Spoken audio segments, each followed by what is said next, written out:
tercinta Al-Habib Ahmad bin Hasan Al-Aqas. Semoga Allah Subhanahu wa taala senantiasa memanjangkan umur beliau. Allah Subhanahu wa taala memudahkan semua urusan beliau fi dini wad dunya wal akhirah, dan Allah Subhanahu wa taala memberikan keistiqomahan kepada beliau untuk membimbing kita semua di dalam syariat ajaran agama Islam. Allah, para pecinta Rasulullah Muhammad sallallahu alaihi wasallam, kami kita harapkan bersama semoga pengajian ini bisa istiqomah dan Allah Subhanahu wa taala memberkahi acara kita pada malam hari ini dan pertemuan selanjutnya. Mungkin ini yang bisa kami sampaikan. Mohon maaf, terima kasih. Wabillahi taufiq wal hidayah. Wassalamualaikum warahmatullahi wabarakatuh. Sallu ala Nabi Muhammad. Wala haula wala quwwata illa billah. Allahumma shalli wa sallim ala sayyidina Maulana Muhammad. Bismillahirrahmanirrahim. Adada ma fi ilmillah. Salatan wa salaman ala nabiyyina wa rasulillah wa ala alihi wa sahbihi wa man wala. Ma'asyiral hadirin wal hadirat, para bapak, para ibu, para remaja, beserta bapak putri yang mudah-mudahan senantiasa mendapatkan rahmat Allah Subhanahu wa taala. Amin. Syukur alhamdulillah pada malam hari ini Allah Subhanahu wa taala mengumpulkan kita semua dalam acara mulia dengan kegiatan yang mulia disertai niat dan tujuan yang baik. Insyaallah mudah-mudahan perkumpulan kita menyebabkan turunnya ridho Allah Subhanahu wa taala, menyebabkan turunnya rahmat Allah Subhanahu wa taala, menyebabkan turunnya rahmat Allah Subhanahu wa taala, hingga kita yang hadir di sini tidak keluar dari tempat ini melainkan kita telah mendapatkan ridho Allah, mendapatkan rahmat Allah, mendapatkan rahmat Allah Subhanahu wa taala. Amin ya rabbal alamin. Ma'asyiral hadirin wal hadirat rahimakumullah. Membaca kitab Khosaisul Ummah Al-Muhammadiyah masih melanjutkan Khosaisul Ammah Ummah Al-Muhammadiyah, kekhususan yang sifatnya umum untuk umat Nabi Muhammad sallallahu alaihi wasallam. Sebab nanti pembahasannya sampai pada kekhususan khusus. Jadi ada kekhususan umum untuk umat Nabi Muhammad. Di atasnya lagi nanti ada kekhususan yang sifatnya lebih khusus untuk umat Nabi Muhammad sallallahu alaihi wasallam. Nah, kekhususan umum ini sampai pada kekhususan yang ketiga untuk umat Nabi Muhammad sallallahu alaihi wasallam. Bila qala al-mu'allif rahimahullah ta'ala wa nafa'ana bihi wa bihi fi darin amin. Ta'yinul qisasi fil amdi wal khata'. Ditetapkannya kisos dalam perbuatan yang disengaja ataupun perbuatan yang sifatnya sebuah kesalahan. Kisos adalah pembalasan. Umat sebelum Nabi Muhammad, apabila mereka melakukan kesalahan kepada sesama manusia, baik kesalahan dari disengaja ataupun kesalahan dari tidak disengaja, ditetapkan kisos. Tetap harus dikisos. Faqad kana muhtamman, faqad kana mutahaddiman ala bani Israil al-qisasu hatta fil khata'. Dan telah ada kewajiban atas Bani Israel. Kewajiban apa? al-qisasu, pembalasan, hatta fil khata', walaupun dalam perbuatan karena kesalahan, tidak disengaja. Walam takun fihi mudiyah, dan tidak ada denda, tidak ada pengganti berupa dia itu denda, pengganti, pembalasan bisa dibayar. Dan di zaman Bani Israil tidak ada pembayaran denda.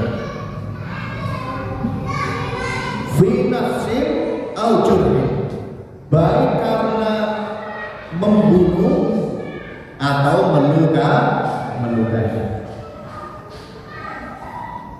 Kama jaa fi sahih, sebagaimana berita tersebut ada riwayatnya dalam kitab Sahih Al-Bukhari. Jadi di zaman Bani Israil, misalkan zaman Bani Israil sudah ada mobil, misalkan, kemudian ada sopir yang tidak sengaja nabrak orang, orangnya tangannya putus, maka supirnya juga harus diputus tangannya. Ini di zaman Bani Israil. Atau yang ditabrak mati ternyata, ya supirnya harus mati. Ini di zaman Bani Israil. Wa hadza makna qoulihi ta'ala wa katabna 'alaihim fiha anna nafsa bin nafsi, dan telah kami wajibkan atas mereka, atas umat Bani Israil, fiha, di dalam kisos, anna nafsa bin nafsi, bahwasanya jiwa dibayar dengan jiwa. Kalau hukum itu masih berlaku sekarang, setiap hari ada umat Nabi Muhammad yang terbunuh karena kecelakaan banyak sekali. Di jalan raya hampir setiap hari se-Indonesia saja pasti ada kecelakaan yang korbannya mati. Kalau mungkin disurvei hampir setiap hari. Fa khaffafa an hadhil ummah, kemudian Allah meringankan hukum tersebut dari umat ini, dari umat Nabi Muhammad SAW. Diringankan hukum tersebut. Diringankannya dengan apa? Bimasyru'iyyatid diyah badalan anil qatli, dengan disyariatkannya membayar denda sebagai pengganti pembunuhan. Sekarang kalau ada orang membunuh orang tidak sengaja, seperti nabrak contohnya, yang nabrak tidak wajib dibunuh, tapi wajib bayar denda. Nah ini jangan sampai ditinggal, wajib bayar denda. Dendanya apa? Pertama, memerdekakan budak. Memerdekakan budak. Sekarang susah mencari perbudakan di Indonesia, maka ada ganti kedua, it'amus sittina miskinan, memberi makan kepada kondak. Kedua itu shaumu syahrain mutatabi'ain, puasa 2 bulan berturut-turut. Ini kalau nggak sengaja tetap wajib bayar denda. Yang ketiga, it'amus sittina miskinan, kalau sekiranya tetap nggak mampu puasa, ya memberi makan kepada 60 orang miskin. Likulli miskinin muddun, 1 orang miskin dikasih makan 1 mud. 1 mud itu sekitar 7 on kurang lebihnya. Digenapkan 1 kilo lebih baik. Diberikan kepada 70 orang miskin. Kok berat, mending daripada harus dibunuh. Zaman Bani Israil harus dibunuh.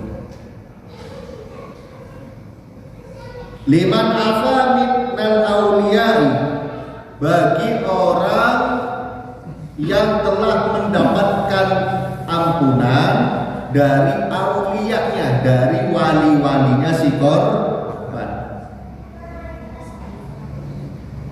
Dan wali si korban tadi kalau memberikan maaf, si wali tersebut mendapatkan keutamaan besar di sisi Allah Subhanahu wa Ta'ala. Sebagaimana biqaulihi ta'ala li hadhihi ummah, dengan firman Allah Ta'ala untuk umat ini, kutiba alaikumul qisasu fil qatl, al-hurr bil hurr, wal 'abdu bil 'abdi, wal untha bil untha. Diwajibkan atas kalian al-qisas, membunuh. Ya, al-qisas pembalasan fil qatl, di dalam pembunuhan. Al-hurru bil hurri, kalau yang mati merdeka, orang merdeka, ya yang dibunuh harus orang merdeka. Yang mati budak ya diganti dengan budak. Yang mati wanita ya harus diganti dengan wanita pula yang dibunuh. Ini pembahasannya panjang. Ini pembahasannya panjang. Kita lanjut ke ayat yang dikhususkan untuk umat Nabi Muhammad. Faman ufiya lahu min akhihi syai'un, barang siapa yang diampuni dari saudaranya sesuatu kesalahannya, fattiba'un bil ma'ruf, maka harus diikut sertakan setelah kejadian tersebut bil ma'ruf, dengan melakukan kebaikan. Wa ada'u ilaihi ihsan, dan melaksanakan kepada orang yang memberi maaf tadi bi ihsan, dengan pelaksanaan yang baik. Nabrak mati, ternyata walinya semuanya rela, harus dibunuh. Dan rata-rata sekarang seperti itu. Ya dibayar itu dendanya sesegera mungkin. Dan berlaku baiklah kepada keluarga korban. Dzalika takhfifun mir rabbikum, itu adalah keringanan dari Tuhan kalian, wa rahmah, dan sebagai rahmat, sebagai kasih sayang untuk umat ini. Ini kita membahas yang ketiga. Jadi umat Bani Israel, umat-umat sebelum umat Nabi Muhammad, melukai orang harus dilukai, walaupun tidak sengaja. Misalkan lagi lewat sambil pegang pisau, ternyata di sampingnya ada yang kena pisaunya sehingga luka. Itu lukanya diukur berapa senti, ya yang lukai harus dilukai juga. Naik kuda misalkan, nabrak orang kupingnya hilang satu, ya nabrak kupingnya harus hilang satu juga. Kalau sekarang naik sepeda misalkan, nabrak orang, patah tangannya, patah tulangnya, ya harus dipatahin juga tulangnya. Ini zaman Bani Israil. Alhamdulillah, hukum tersebut telah diringankan oleh Allah Subhanahu wa Ta'ala. Yang keempat, qatlun nafsi bit taubah, membunuh diri dengan taubat. Jadi di zaman Bani Israel ada dosa, kalau pelakunya ingin taubat, maka si pelakunya harus bunuh diri. Pelakunya harus bunuh diri. Sekarang dibalik, kita dilarang untuk bunuh diri. Kalau dulu ada perbuatan berupa kemaksiatan, kemudian pelakunya pengen benar-benar tobat, harus bunuh diri. Wadzalika annahum lamma abadul ijlah, dan hal itu ketika umat Bani Israel mereka menyembah anak onta, al-ijil, anak onta atau anak sapi, menyembah Itu alijin. Bayyanalahu Musa. Nabi Musa menjelaskan kepada mereka. Tariqat taubah, jalan taubatnya. Ba'dal azmi 'alaiha, setelah mereka benar-benar niat untuk taubat. Apa taubatnya? Wa huwa ayyaqulal bari'u minhum al-mujrimah. Orang yang tidak melakukan dosa tersebut harus membunuh orang yang melakukan dosa. Sekarang umat Nabi Muhammad, misal alhamdulillah ada yang Islam kemudian murtad. Berarti kan dia menyembah selain Allah Subhanahu wa taala. Kemudian dia ingin balik lagi, dia tinggal mengucapkan 2 kalimat syahadat, selesai, balik lagi. Hanya kalau yang murtad kemudian ingin masuk Islam lagi, selama dia murtad sholatnya wajib diganti. Selama dia murtad puasanya wajib diqadha. Hanya itu. Kalau dulu dibunuh, kalau pengen benar-benar tahu. Ini sebagaimana Allah jelaskan dalam Al-Quran, fatubu ila barikum faktulu anfusakum. Bertobatlah kalian kepada Tuhan kalian dan bunuhlah diri kalian. Ini umat Nabi Allah Musa alaihissalam. Bukan hanya menyembah selain Allah saja, yang taubatnya harus dengan membunuh diri. Wa dzalika aidan huwa tariqut taubah fi jumlatin minal ma'asi. Dan itu juga jalan untuk taubat dalam beberapa hal kemaksiatan. Yakunu biqatil a'dha al-khati'ah. Hal itu ada dengan memutuskan anggota badan yang salah. Kan lisan fil kadhib, seperti memutus lidah ketika lidahnya bohong. Jadi umat Bani Israil bohong, pengen tobat, putus lidahnya. Tak sehari ini udah bohong atau belum? Umat Bani Israil bohong sekali, kemudian dia istighfar, astagfirullah, nggak diterima sama Allah istighfar. Sampai kapan? Potong dulu baru diterima taubatnya oleh Allah Subhanahu wa taala. Wa dzakaru fi zina, memotong kemaluan kalau zina. Ya Allah, zina, pengen tobat, potong kemaluannya baru diterima oleh Allah Subhanahu wa taala.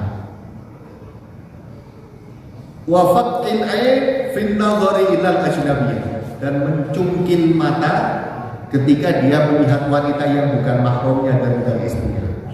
Kalau sekarang susah ya nonton. Luar dari rumah, nonton TV, kita semuanya lihat ajnabiyah. Nonton YouTube ceramah, iklannya keluar wanita yang ajnabiyah.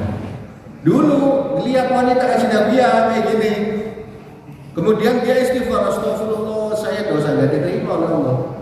Taubat, pengen diterima, cungkil matanya itu yang habis buat beliau. Itu umat Bani Israil. Untuk umat Nabi Muhammad bagaimana? Amal ummah al-Muhammadiyah. Adapun umat Nabi Muhammad sallallahu alaihi wasallam, fa innallaha subhanahu sahala laha tariqat taubah. Sesungguhnya Allah Subhanahu wa taala telah memudahkan untuk mereka, untuk umat Nabi Muhammad, jalan taubatnya. Wa akhbara annahu yaqbaluha, dan Allah memberitakan bahwasanya Allah selalu menerima taubatnya umat Nabi Muhammad sallallahu alaihi wasallam.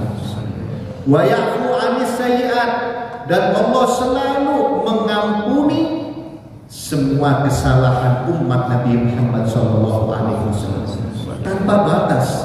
Taubat kita diterima oleh Allah. Maksiat, taubat lagi. Maksiat lagi, taubat lagi, diterima oleh Allah Subhanahu wa taala. Setelah taubat maksiat lagi, taubat lagi, tetap diterima oleh Allah Subhanahu wa Ta'ala. Ini kasih sayang Allah Subhanahu wa Ta'ala untuk umat Nabi Muhammad sallallahu alaihi wasallam. Bukan hanya menerima, bukan hanya menghapus kesalahan, wa annahu yafrah biha, dan Allah sangat bahagia dengan taubatnya umat Nabi Muhammad. Jadi kalau ada umat Nabi Muhammad maksiat kemudian taubat, itu bukan Allah hanya memaafkan, bukan Allah hanya mengampuni, Allah senang sekali. Luar biasa. Kita udah salah, kita minta maaf, kita yang maksiat, kita yang taubat, Allah yang bahagia.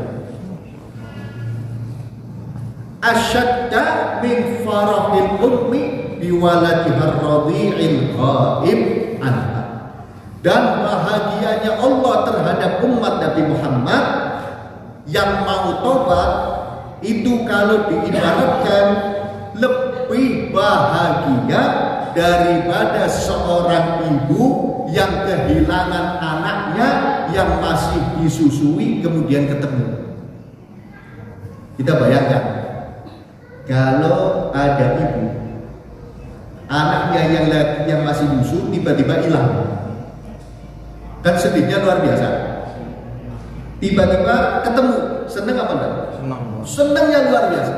Senengnya seorang ibu yang habis kehilangan anak kecilnya yang masih susu kemudian ketemu, Allah lebih senang lagi dari ibu tersebut ketika menerima taubatnya umat Nabi Muhammad SAW.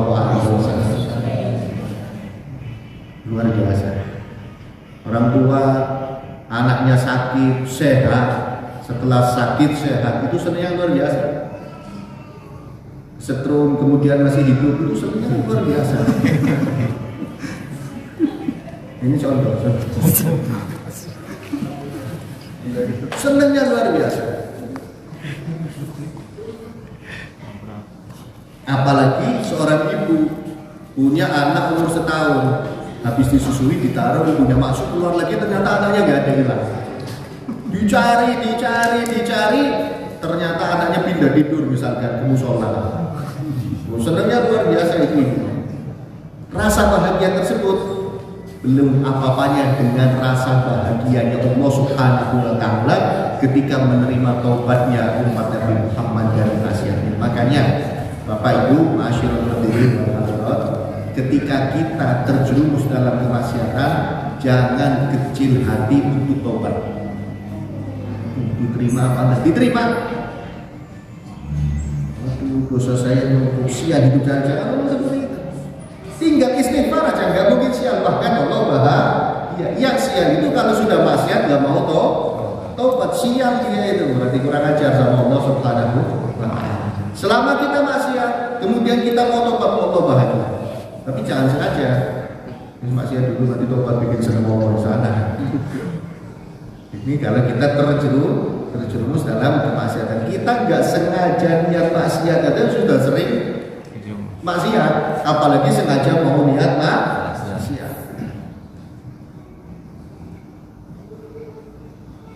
Sebagaimana Allah Subhanahu wa Ta'ala berfirman dalam Al-Qur'an, "Wa may ya'mal su'an aw yadhlim nafsah, tsumma yastaghfirillaha yajidillaha ghafurur rahim." Barang siapa yang melakukan kejelekan atau zalim kepada diri sendiri, kalau zalimnya kepada orang lain, ini ada syaratnya yang harus dipenuhi. Apa? Orang yang dizalimi juga memberikan maaf, baru Allah Subhanahu wa Ta'ala memberikan ampun. Tapi selama maksiatnya manusia langsung dengan Allah, nggak ada kesalahan dengan orang lain, tsumma yastaghfirullah, istighfar kepada Allah, yajidillaha ghafurur rahim, pasti dia akan menemukan Allah dalam keadaan ghafurur rahim, selalu memberi ampun, selalu memberi maaf. Ini Allah Subhanahu wa Ta'ala sangat berbeda memperlakukan umat Nabi Muhammad sallallahu alaihi wasallam. Yang kelima, iftidahu ashabil ma'asi minhum, dipermalukannya orang-orang yang melakukan maksiat dari umat Bani Israil. Faqad kana Bani Israil, telah ada Bani Israil, idza aznaba ahaduhum dzamban, apabila melakukan dosa salah satu mereka dengan sebuah perbuatan dosa, au fa'ala maksiatan, atau melakukan sebuah kemaksiatan, fa'innahu, maka sesungguhnya orang tersebut yang habis melakukan kejelekan atau melakukan kemaksiatan, idza asbaha, apabila dia memasuki waktu pagi, yajidu maktuban ala babi dari, dia akan menemukan tulisan yang tertulis di atas pintu rumahnya. Apa tulisannya? Fulanun fa'ala kada wa kada, fulan habis melakukan ini. Jadi kalau umat Bani Israil habis bohong, paginya ada tulisannya fulan bohong. Umat Bani Israil habis riba, paginya ada tulisannya fulan riba. Umat Bani Israil habis melototin perempuan yang bukan istrinya, ada tulisannya fulan bin fulan semalam melotot. Yang dipelototin fulana binti fulan. Kan malunya luar biasa. Nah kalau kita yang kayak gitu penuh tulisan kita. Dan itu otomatis. Itu otomatis. Bukan hanya otomatis, gak bisa dihapus, dicet timbul lagi, dicet timbul lagi itu tulisan. Wa kafaratuha kana wa kana. Dan bukan hanya maksiatnya yang ditulis, dendanya, kafarahnya juga harus ditulis. Kalau pengen tobat, kafarahnya ini, dendanya ini. Ya wa yara dzalikal khawas wal 'am, dan akan melihat tulisan tersebut orang umum atau orang khusus. Istrinya lihat, anaknya lihat, tetangganya lihat, semuanya yang lewat depan rumahnya lihat tulisan itu. Sekarang nggak usah di depan pintu, kalau tulisannya di depan pintu kamar aja kan malunya luar biasa. Fulan bohong, anaknya lewat, bapak semalam habis bohong. Ngelirik ke perempuan ajnabiyah bukan istrinya, tulisannya ada, oh suami saya kurang ajar ini. Dihapus semua itu oleh Allah Subhanahu wa Ta'ala untuk umat Nabi Muhammad sallallahu alaihi wasallam. Ammal ummah al-Muhammadiyah, adapun umat Nabi Muhammad sallallahu alaihi wasallam, fa innallaha tafaddala 'alaiha bisatri, sesungguhnya Allah Subhanahu wa Ta'ala memberi karunia kepada umat Nabi Muhammad bisatri, dengan menutup maksiat, malah ditutupi. Kama sabata Rasulullah sallallahu alaihi wasallam, sebagaimana telah tetap riwayat dari Nabi sallallahu alaihi wasallam. Apa kata Nabi?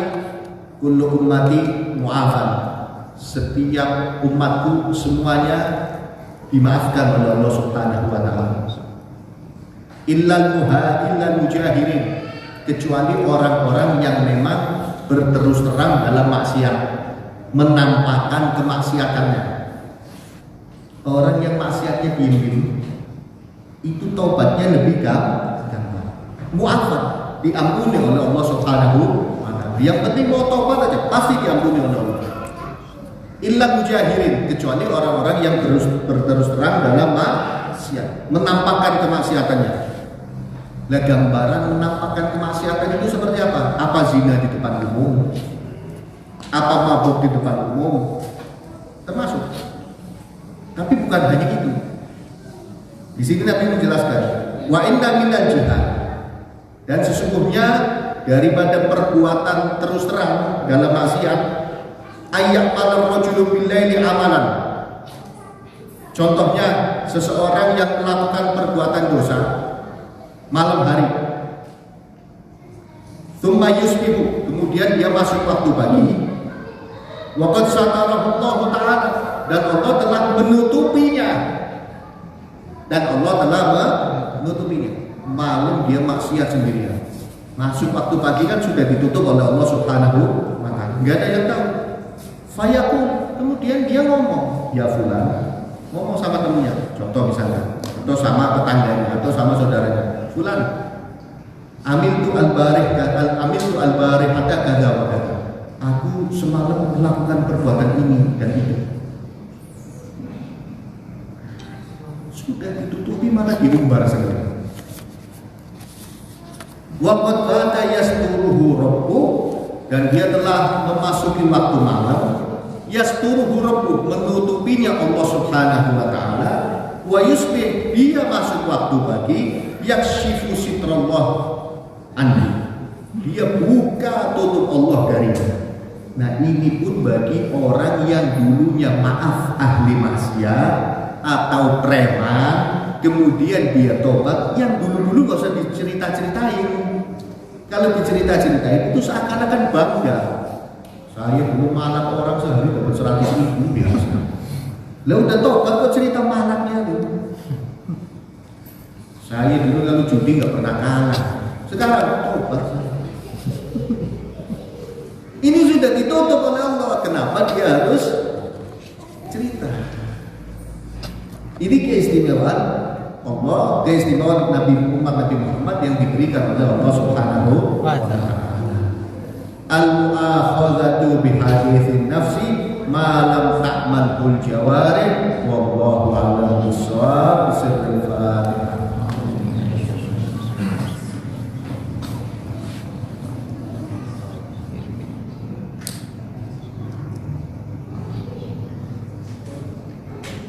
Rabbana